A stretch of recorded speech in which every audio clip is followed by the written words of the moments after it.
mana taimako don mu gyara ƙasar Najeriya. Babu tsoro ba kunya a yau, mun yi niyyar bayyana gaskiya. Ga nasihar juyin zamani da ya faru ƙasar Najeriya.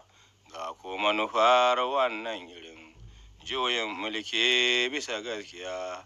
Zamani ya ce a gaya muku, ba lalace ba kwanciya, ciniki ba sauran lamuni, ba bashi take ake biya, ba sauran kawo hamzari, za a makura kuma da gaskiya, ba sauran rabuke na cuci mutan Najeriya.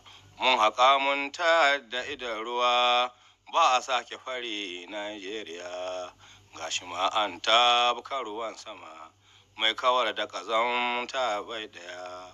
Guguwa iska sun girgiza, sun kura da itace bai ɗaya.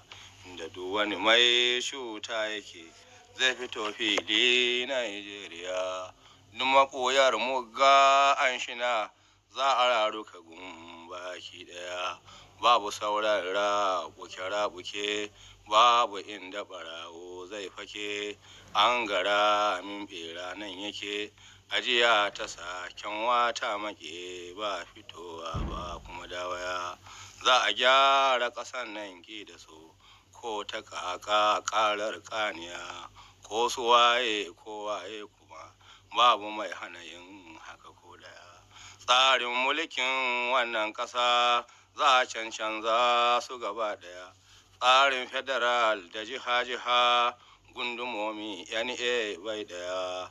Za a zaɓi wakilai wanda za su wakilci ƙasa baki ɗaya.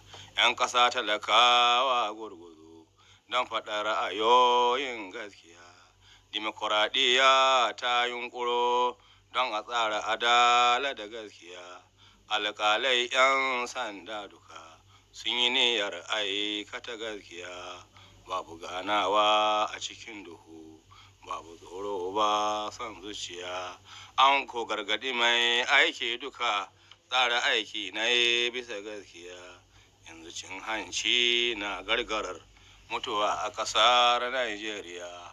Tsako da mazuru sun haɗu, gab da gab ba damar dawaya. Wanga juyi ne mai fa'ida, tsara canza ƙasar mu gaba daya. Ba kawai tsarin mulki ba ne, har da halolin mu gaba daya. Ba kaɗai hana cin hanci ba ne, za mu damu da shi Najeriya.